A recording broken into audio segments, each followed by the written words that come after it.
second weekend on this truck right here. I'm still waiting for the mounts to go right.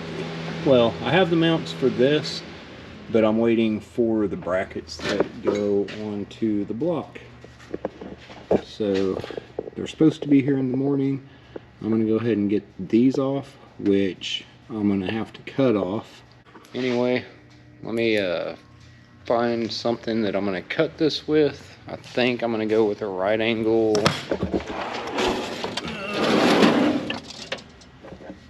I'm gonna go with this one, and I'm gonna put a cutting wheel on it like that.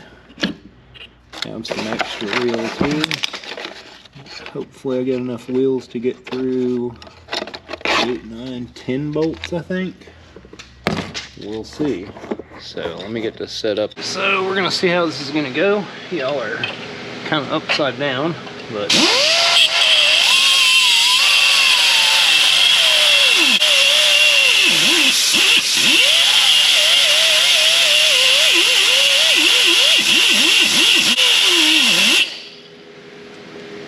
alright, it's gonna take a bit, so I'm probably gonna not have you guys sit here through the whole thing, and if I change up from using this, I'll let y'all see what I do.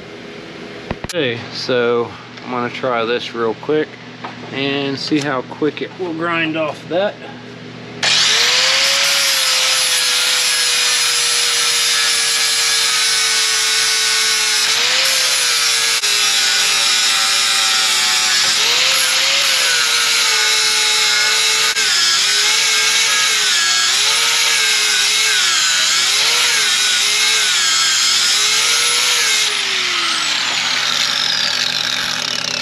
Alright, so that is a lot quicker. So we're gonna go this route. And basically, I just got it grinded smooth. I can take a punch and knock that down. And then I can run a magnet into the frame right there and pull it out. So I'm gonna go ahead and hit this one, this one, and this one. And there's one somewhere back here. And hit these 4 bolts. And I think there is one back there. Alright, let me get this done. Got the heads ground off of them, and I got a punch here and a hammer. 1, 2. That's not too bad. There we go. Now we just got one back here that we got to get off, which I think I can hold the bracket tight to hold tension on the bolt while I unscrew it. So I'm gonna give that a try. If not, we're gonna grind it off. Alright, we got the old V6 brackets. I had to grind those off, and then I was able to pry on these hard enough that it would put pressure on the bolt and let it unscrew barely. It took a lot of tries. So with putting the other mounts on, I'm going to use a 3-inch hole saw and drill a hole right between these holes there and there, so I can reach my hand through and hold a bolt on the back side, and I'm going to tack weld it. So we will be able to remove them later and replace them if you need to. Okay. I'll run this on slow because 3-inch hole saw grabs pretty hard.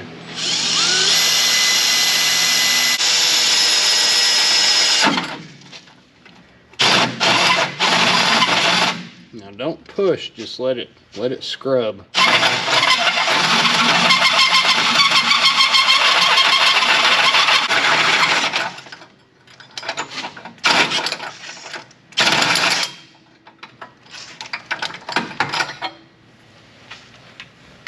Alright, there we go. We can reach up here to hold that bolt and tack weld it there, and reach down there, and then we can fold this back down. I'll just fold that back down and we will weld that hole back up after we tack weld our bolts in the position that we need. We have basically sanded around this, sanded around my hole, those two, and basically we're going to take this bolt, feed it up through that hole, and tack weld it right here.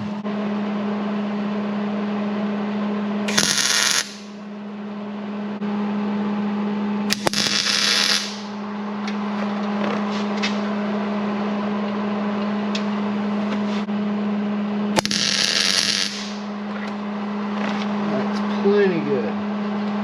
Now let's make sure once this is setting over it, it sets flush so the weld is not affecting anything to do with it.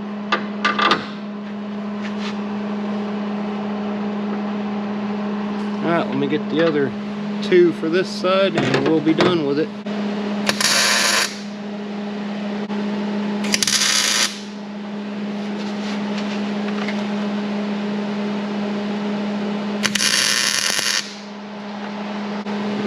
Double check them each time I tack weld it, make sure we got lining up.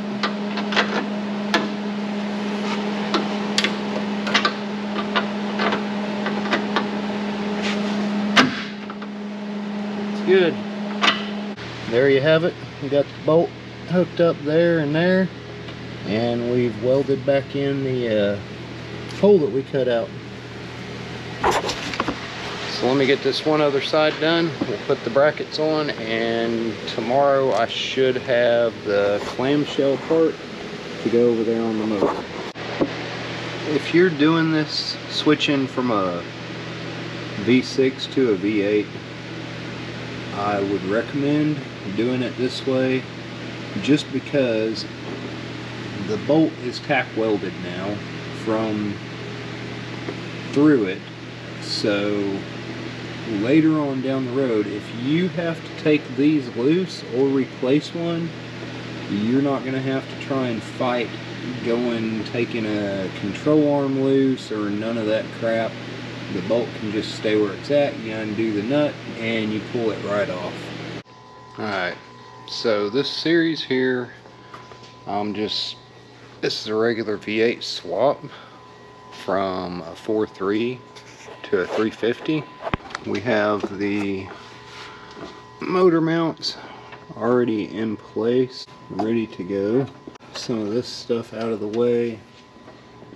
Have the clamshell brackets bolted up to the block. Now, this bracket was on the V6 and it had a rod that just another bracket from here back to the transmission, which is going to be too short, so we did not put it on. It's still going to all bolt up like the regular transmission. It just won't have that one little brace. And the spacer, the bolts, you'll have to get a little bit shorter bolts if you don't put this in there, because they're so long that without that in there they will bottom out and this will be loose. So anyway, I think we are ready to go here. We got it hanging. We're just a little crooked. I just got this bracket here and this bracket here. So we're going to lift it up and over, and we can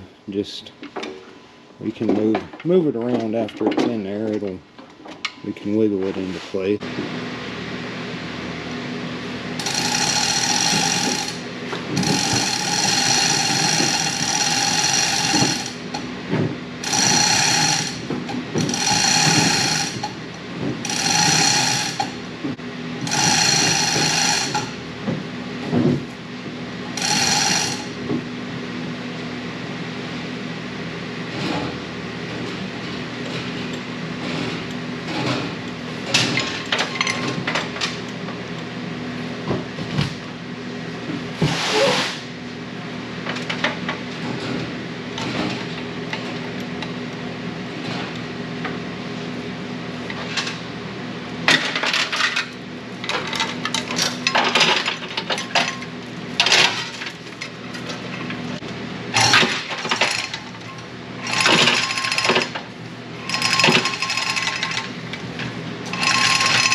Okay, there's our mount right there.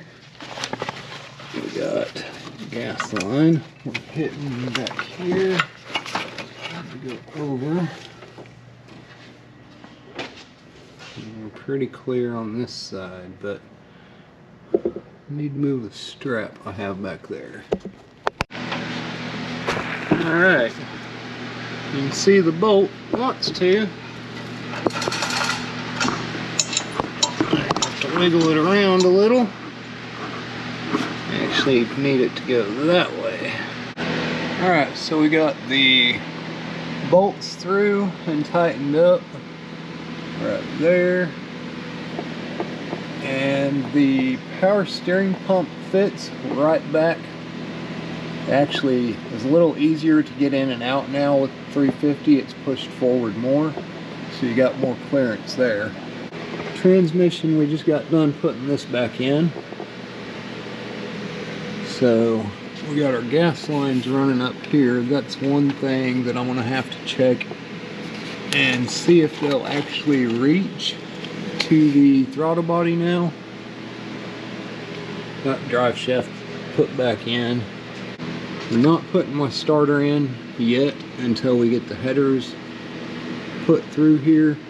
This might be a little bit of an issue. We might have to get that out of the way. Other than that, everything is bolting up pretty good. You're gonna put the dipstick in after you put your headers on, and we're fixing to run the transmission lines. So we got to go from here and then run them up this way. We're going to see if the old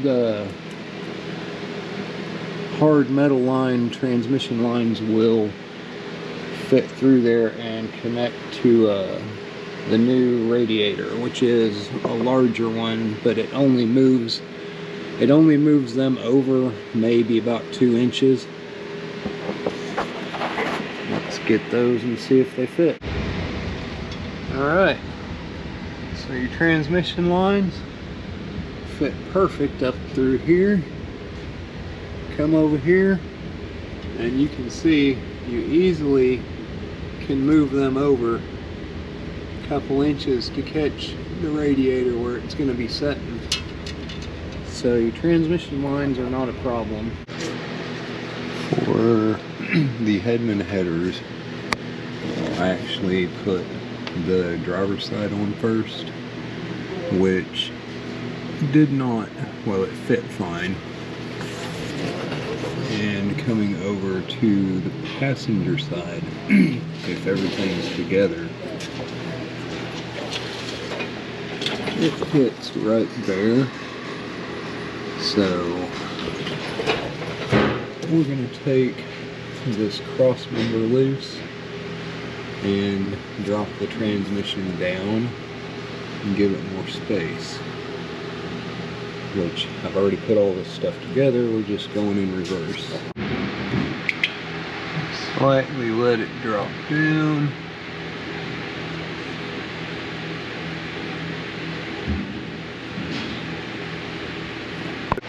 Okay, so to get this passenger side in there, you got to take this off, which I have to take my bolts loose here to be able to drop this transmission. I had it dropped all the way to where this was actually going like that.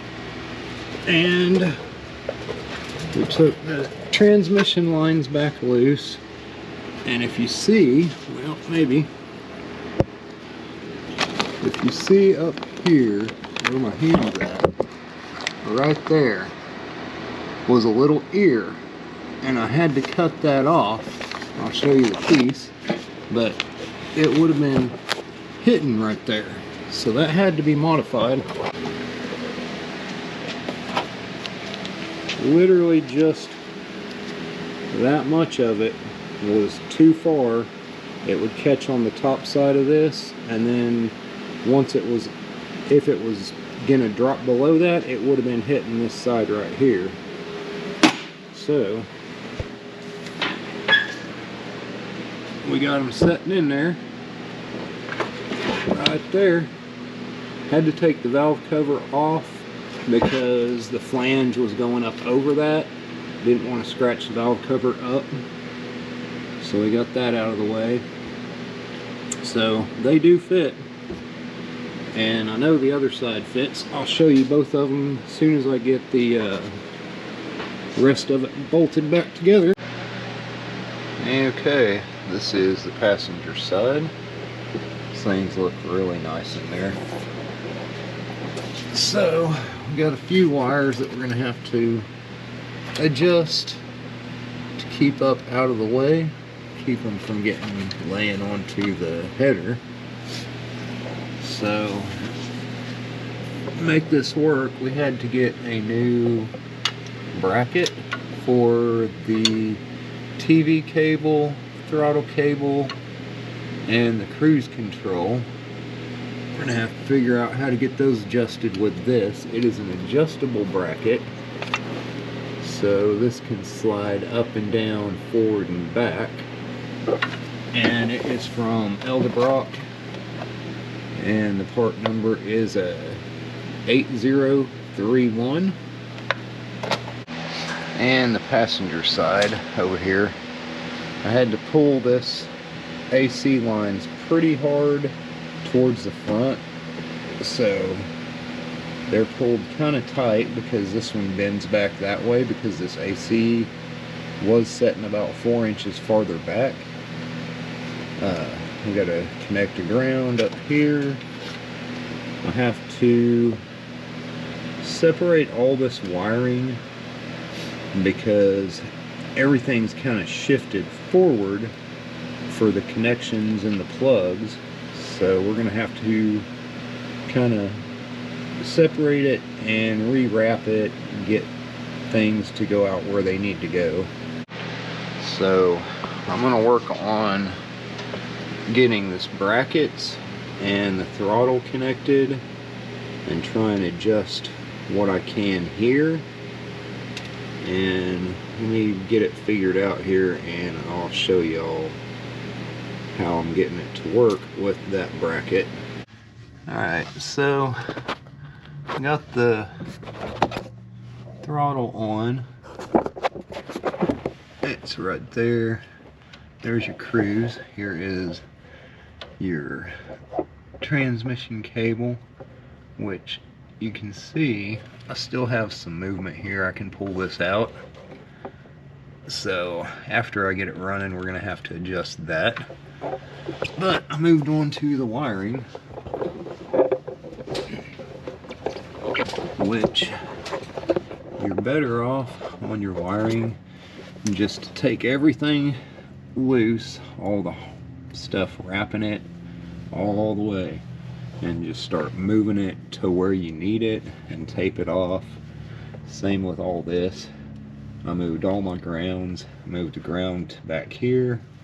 I got one ground down there to the head underneath, along with the main, I don't know if you can see it, but I have the main battery ground down there. So we're getting closer here. I'm going to start wrapping this the rest of the way up. Put some wire loom around it. Try to hide it a little bit, make it black.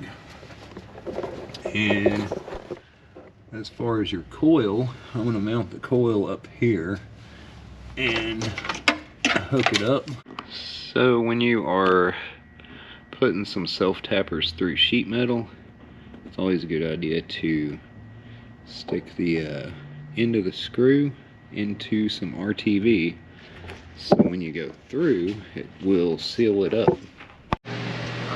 Alright, so there's our plug wires. We have the 90 boot coming up. Tie them together. Now, I do have this temp sensor right here that I'm going to have to extend, and I still have a plug that I need to get out that's right there, and put a temp sensor in there. As you can see, I got my wires wrapped, taped up here. We ran it all the way back. The only thing we got left to do is put the starter on And this milling oil pump adapter, which is like this. So if you're getting a long block, they do not come with the oil filter adapter. So I got to get that put on. Also have to change the prom chip still, which is in behind the dash. So there's the plug that I had to take out. It looks like a 3/8, but I had to grind the sides of this to be able to fit that in there. So I'm not sure what that size is, but it definitely wasn't a 3/8. But we got it out anyway. So the throttle bracket, figure I'd go over this real quick. Well, I was extending this, so a lot of the wires that you end up off of the V6 end up needing to be extended on some of this stuff. But anyway, on this throttle body, you have to change that bracket, and I showed that earlier in the video, because the V6 one will not work. So I had it set, but when you stepped on the throttle inside, it would go wide open throttle, and then it was pulling the bracket, so I had to readjust where it was set. And your TV cable, you can see right now I got some play in it, so I'm probably gonna have to adjust that, but there is enough room to adjust, so I'll have to slide this piece back some. We'll do that once we get it running. We want it shifting around 15 mile an hour to maybe 20 at most. So anyway, we're going to go inside,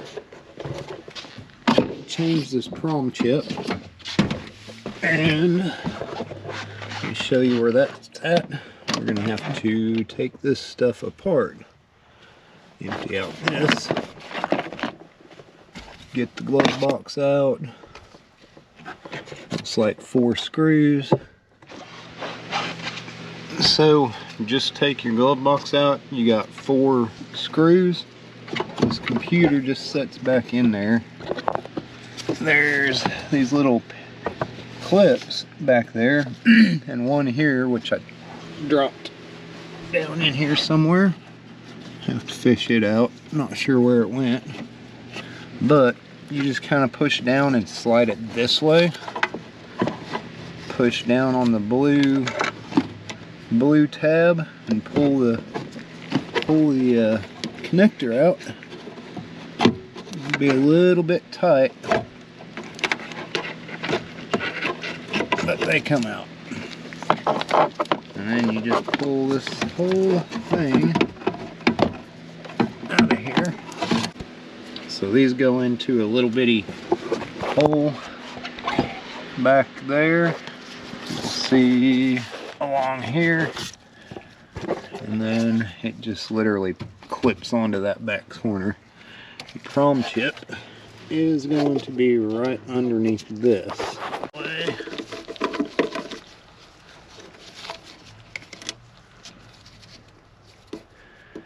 You just lift this up. It's probably glued.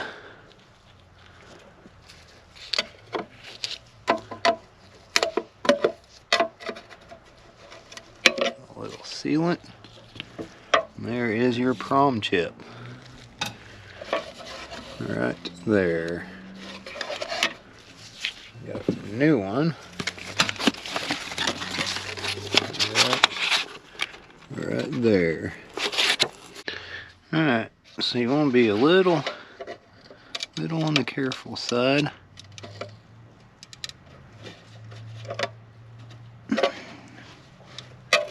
Trying to get this up out of there.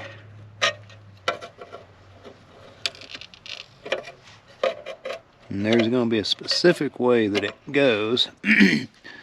So it'll only fit one way. See, you have these wide slots, and then you have a bunch of little bitty ones. So I got this whole thing back together The only thing left to do is to start it and time it, but with everything done, I think I'm going to go ahead and call it a day. We got fluid in it. We're going to see if we get any seeping anywhere, let it set overnight. So we've got a couple things that we put in, see if everything's sealed up good. We got oil in it.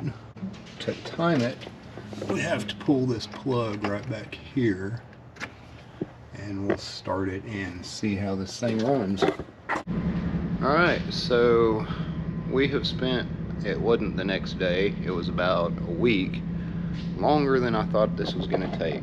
So in doing the first startup and going to time this thing, it would start and run fine, and then it would turn around and die about a minute into warm-up. So, and it was always like a really high idle, or it would just kind of sputter, and then you would go to restart and the throttle body would completely just flood with gas. The injectors would just go wide open.